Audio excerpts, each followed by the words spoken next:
हाय दोस्तों, कैसे हैं? आई होप कि आप लोग बहुत अच्छे होंगे।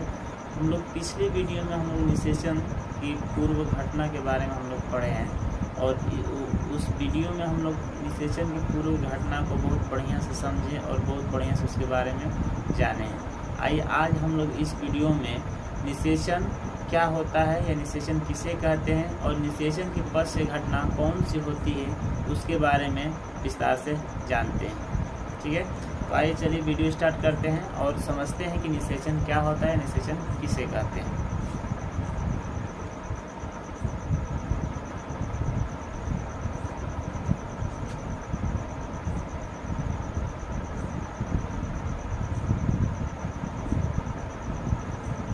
निषेचन किसे कहते हैं इसके बारे में हम लोग जानेंगे। तो निषेचन किसे कहते हैं, इसका परिभाषा आता है। निषेचन की परिभाषा हम ऐसे लिख सकते हैं कि प्रजनन के समय यानी जब प्रजनन होता है तो प्रजनन के समय नर युग्मक यानी दो जनक क्या होते हैं, इसमें दो जनक भाग लेते हैं और दोनों जनक क्या होते हैं, विपरीत होते हैं। ठीक है ना, इसमें एक नर जनक होता है और एक मादा जनक होता है। ये दोनों के क्या होते हैं, मिलने से, ये दोनों नर युग्मक और मादा युग्मक के मिलने से यानी संलयन से क्या होता है, युग्मनज का निर्माण होता है। ठीक है ना, किसका निर्माण होता है, युग्मनज का निर्माण होता है। जहाँ ये लोग संलयन करते हैं उसी वाले भाग को क्या कहा जाता है, निषेचन कहा जाता है। ठीक है ना, बस इस फिगर के हिसाब से आप लोग समझ लीजिए। अगर फिगर समझ गए तो समझिएगा इसका उत्तर भी आप लोग लिखने में सक्षम हो जाएंगे। देखिए यहाँ पे समझते हैं, एक नर है, ठीक है ना, एक नर भाग है और एक मादा भाग। इसी चित्र में मैं दोनों का उत्तर दे दूंगा, आप लोग बस देखते रहिए। और ताकि मैं इसलिए इस चित्र के हिसाब से मैं उत्तर दूंगा ताकि आप लोगों को समझ में बहुत बढ़िया से आ जाएगा। ठीक है ना, कभी इतना ही समझना है कि निषेचन किसे कहा जाता है। ठीक है ना, तो देखिए इसमें दो विपरीत जनक भाग लेते हैं। इस प्रजनन में दो विपरीत जनक क्या करते हैं, भाग लेते हैं। ठीक है ना, अब देखिए इनमें से एक नर होगा, ठीक, और एक क्या होगा, एक मादा होगा। एक नर होगा और एक मादा होगा। तो नर जगनांग से नर जगनांग होता है, उससे नर युग्मक का निर्माण होता है और मादा जनांग से मादा युग्मक का निर्माण होता है। ये पहले मैं बता चुका हूँ। ठीक है ना, इसको हम क्या लिखेंगे, मादा युग्मक। मादा युग्मक ये हो जाएगा आपका नर युग्मक।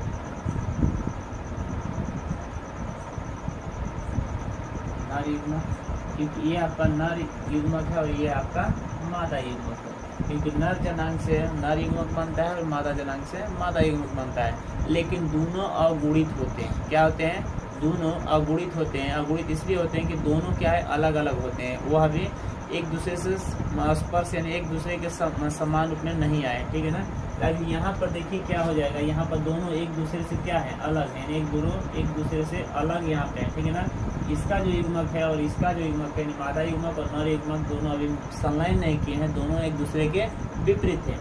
अब जैसे ही यहाँ पर संलयन हो जाता है, ठीक है ना, तो पहले मैं बता चुका हूँ इन लोगों को गुणसूत्र की संख्या कितनी होती है, 46 होती है। अब 46 होती है तो इसमें से क्या होगा, इसको x मानिए और इसको x मानिए।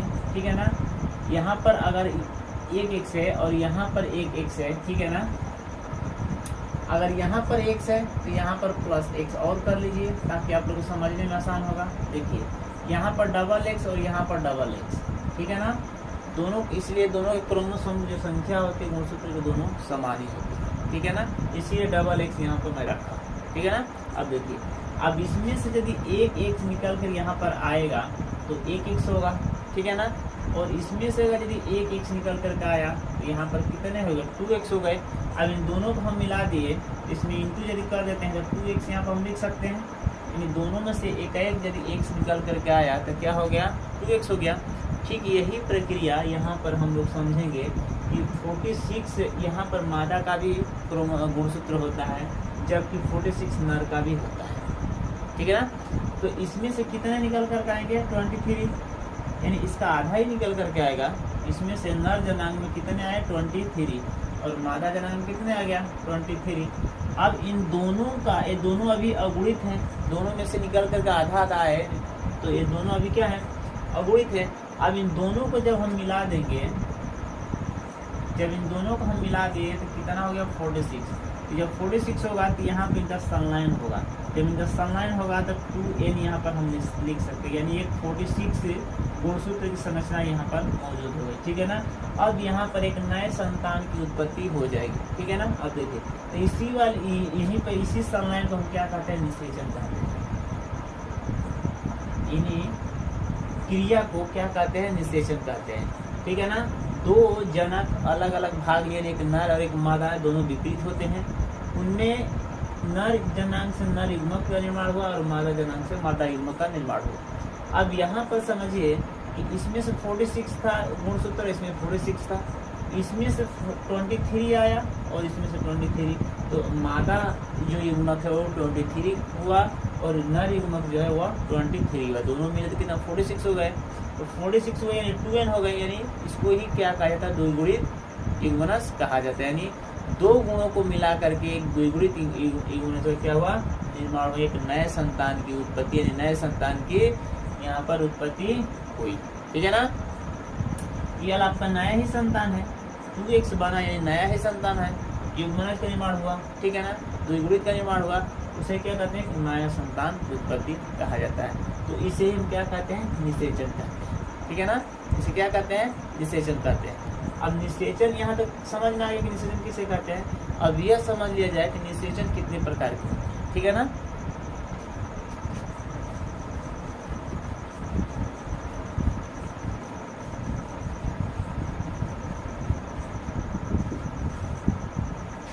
निषेचन दो प्रकार के होते हैं। निषेचन कितने प्रकार के होते हैं, दो प्रकार के। एक होता है बाह्य निषेचन, एक होता है बाह्य निषेचन और एक होता है आंतरिक निषेचन।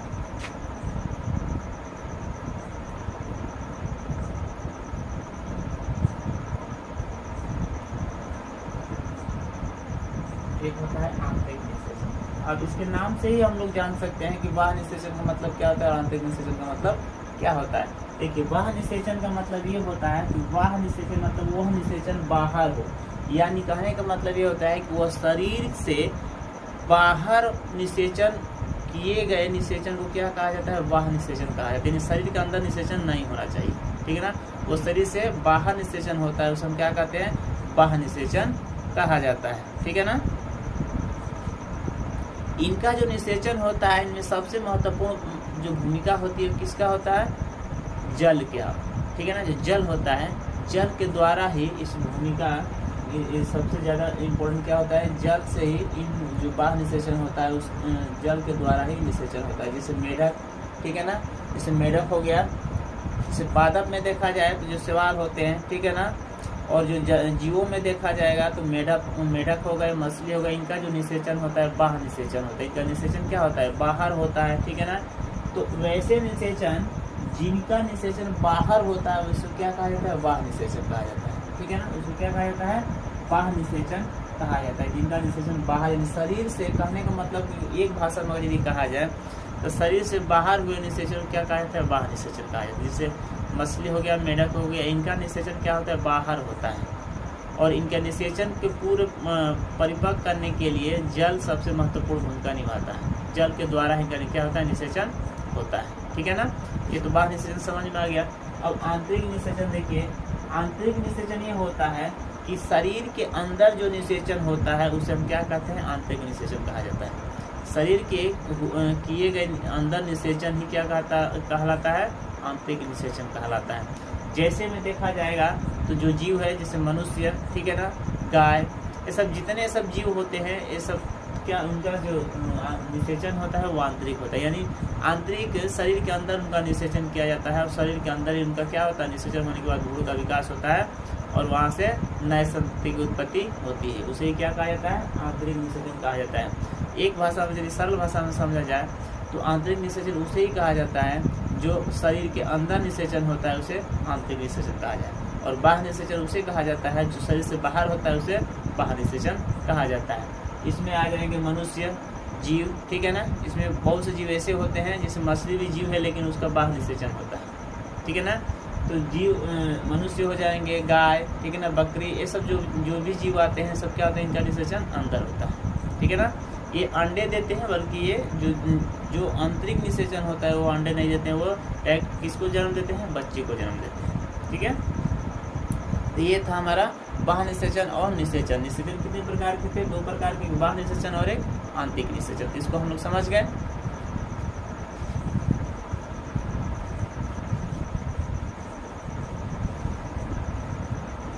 अब हम लोग को समझना है कि निषेचन के पश्चात कौन सी घटना घटती है। निषेचन के पूर्व घटना तो पढ़ लिया, निषेचन क्या होता है ये भी पढ़ लिया। अब निषेचन के पश्चात घटना कौन सी घटती है इसके बारे में हम लोग जानते हैं, ठीक है ना। तो निषेचन के पश्चात घटना घटने वाली 2 प्रकार के होते हैं। निषेचन के पश्चात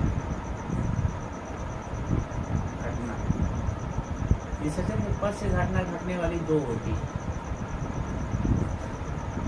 एक होता है युग्मनज, युग्मनज का निर्माण होता है, ठीक है ना। और जो दूसरा होता है वह क्या होता है, भूर्दभव होता है, ठीक है ना, उसको भूर्दभव बोला जाता है।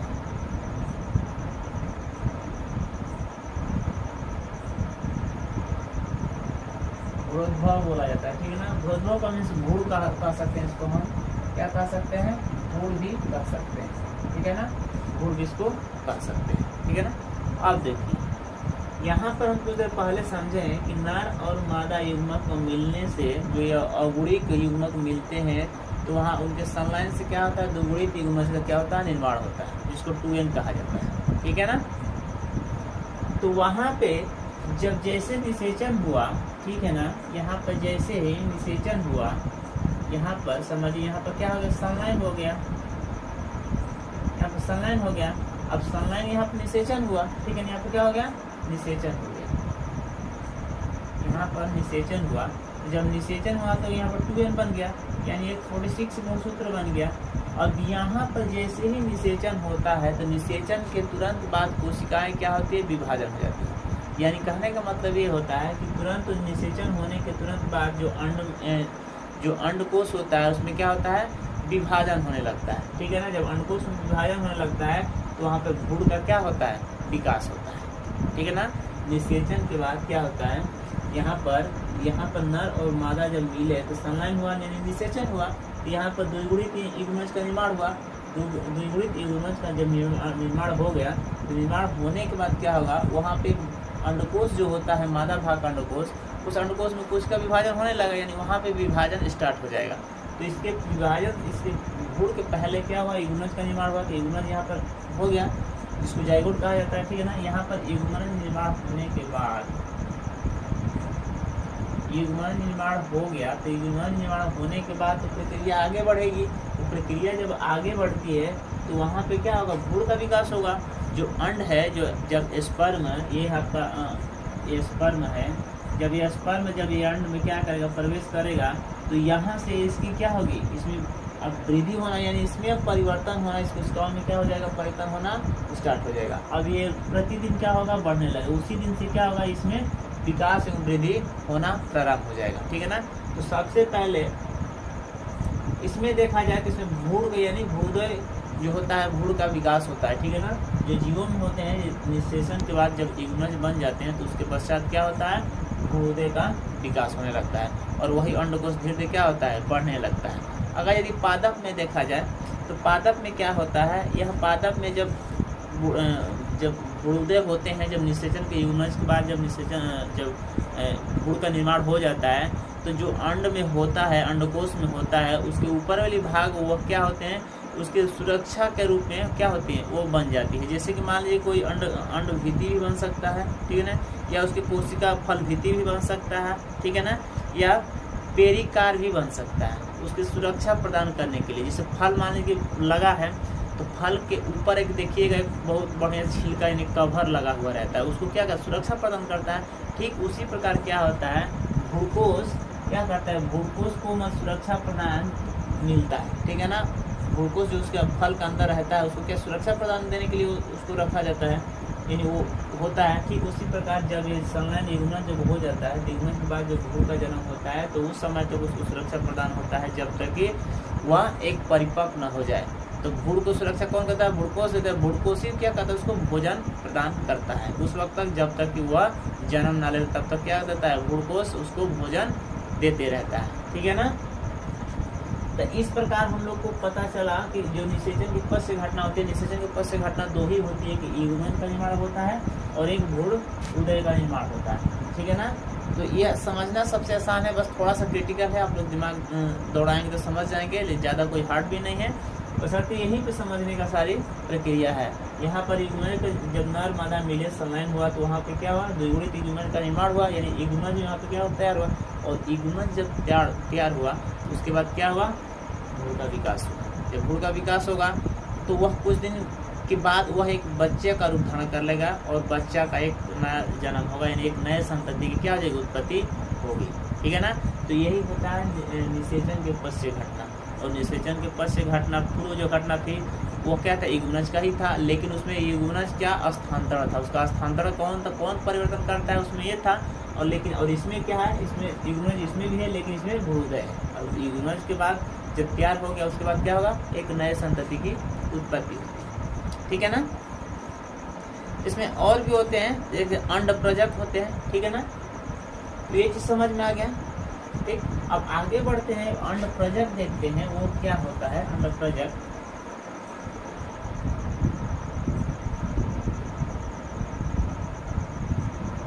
अंड प्रजनक। अंड प्रजनक का अर्थ यह होता है कि वैसे जीव जो निषेचित या अनिषेचन अंड दे सकते हैं। ठीक है ना। वैसे जीव जो निषेचन, ठीक है ना, निषेचन यानी अनिषेचन भी कर सकते हैं या अनिषेचन भी कर सकते हैं, लेकिन वो अंडे ही देते हैं, वैसे जीव को क्या कहा जाता है? अंड प्रजनन कहा जाता है। ठीक है ना। जैसे आप लोग देखेंगे छिपकली देखेंगे वो अंडे ही देती हैं। ठीक है ना। या सर्प आप लोग यानी सांप जो देखें वो क्या? अंडे ही देते हैं। उसके बाद से जो मछली होती है वो क्या? अंडे ही देती है। लेकिन जो पक्षियाँ होती हैं वो कैल्शियम कार्बोनेट का बना हुआ क्या? अंड देती हैं। ठीक है ना। और उनमें क्या होता है? उनके मादा भाग जो हैचिंग जो मादा भाग होता है उनके अंदर ही यह प्रक्रिया यानी निषेचन पूर्ण हो जाता है। ठीक है ना।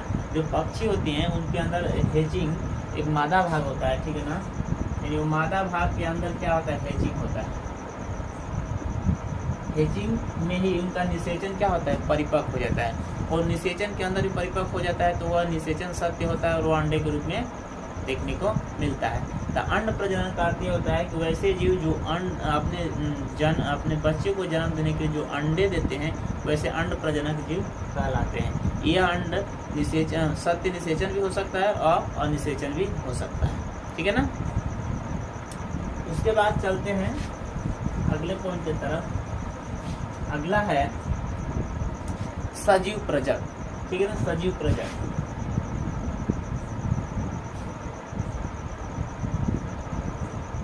सजीव प्रजक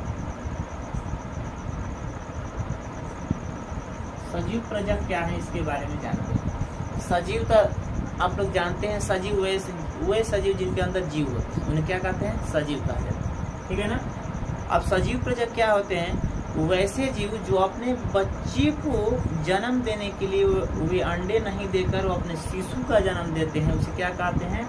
सजीव प्रजक जन्म कहा जाता है। ठीक है ना। उसे क्या कहा जाता है? सजीव प्रजक जीव या जन्म कहा जाता है। यानी वह सजीव जो अंडे नहीं देते हैं, डायरेक्ट क्या करते हैं? अपने बच्चे को जन्म देते हैं। इनका निषेचन देखा जाए तो इनका निषेचन कहाँ होता है? इनका निषेचन ये सत्य होता है, लेकिन इनका निषेचन शरीर के अंदर होता है। जितने सजीव होते हैं उनका जो क्या होता है? निषेचन होता है वो सत्य निषेचन होता है और वो अंडे नहीं देते। और वो क्या करते हैं? वह अपने शरीर के उनके शरीर के अंदर ही क्या होता है? निषेचन होता है। लेकिन कुछ ऐसे भी सजीव हैं जिनका क्या होता है कि वो अनिषेचन और अनिषेचन अंड भी दे सकते हैं, जैसा अभी कुछ देर पहले हम लोग पढ़े हैं अंड प्रजनक में। ठीक है ना। लेकिन उसमें से कुछ ऐसे जीव हैं जो क्या है? वह उनके जो निषेचन होता है वह शरीर के अंदर होता है और वह अपने बच्चे को जन्म देते हैं। वह अंडे नहीं देते, वह अपने बच्चे को जन्म देते हैं। ठीक है ना। इसी प्रकार यदि अगर पादप में देखा जाए तो पादप में ही होता है जो बीज होता है वो बीजांड में क्या होता है? जो बीज होता है वो बीजांड में जन्म लेता है, भ्रूण से बीज बनता है, बीज से बीजांड जो बनता है वो बीज का यानी बहुत अंदर इन अंडकोश में बनता है, ठीक है ना। और अंडकोश में बनता है तो उस अंडकोश को सुरक्षा प्रदान करने के लिए उसमें भित्तियाँ भी होती हैं। अंडकोश भित्ति होती है या फल भित्ति के रूप में होता है, या अभी मैं कुछ देर पहले बताया हूँ, ठीक है ना। उनको क्या करते, सुरक्षा प्रदान करते हैं, ठीक है ना। तो ठीक उसी प्रकार इनके जो अंदर इनका निषेचन होता है वह एक सुरक्षित निषेचन होता है, और जो बाहर निषेचन होता है वह असुरक्षित निषेचन होता है। उसमें हमेशा डर की शंका बनी रहती है, कभी भी उसमें कुछ हो भी सकता है, लेकिन इसमें कुछ भी नहीं हो सकता है, क्योंकि पूरा चारों तरफ से क्या है, यह सुरक्षा प्रदान इसको है, ठीक है ना। सुरक्षा इसको चारों तरफ से, ये कभी भी असत्य निषेचन नहीं हो सकता, यह असत्य निषेचन ही होता है। तो आई होप कि इस वीडियो में हम लोग इस चीज़ के बारे में जाने, निषेचन क्या है, निषेचन कितने प्रकार के होते हैं, और उसके बाद से निषेचन पद से कौन कौन सी घटनाएं घटती है, इसके बारे में हम लोग विस्तार से जाने। आई होप कि यह वीडियो आप लोग को बहुत अच्छा लगा होगा और समझ में भी आया होगा कि निषेचन पद से कौन सी घटना होती है, निषेचन किसे कहा जाता है। तो आज का यह चैप्टर आज कंप्लीट हुआ। क्लास 12 का पहला अध्याय का आज ये चैप्टर कंप्लीट हो गया। अब अगले वीडियो में हम लोग पढ़ेंगे अध्याय 2 का, जो भी होगा अध्याय 2 के बारे में जानेंगे। अगर ऐसे ही एजुकेशनल वीडियो आप लोग को चाहिए तो इस चैनल को सब्सक्राइब जरूर कीजिएगा, क्योंकि इस चैनल पर ऐसे ही एजुकेशनल वीडियो हमेशा आप लोगों को प्राप्त होते ही रहेंगे। तब तक के लिए जय हिंद, जय भारत। आज के लिए बस इतना ही।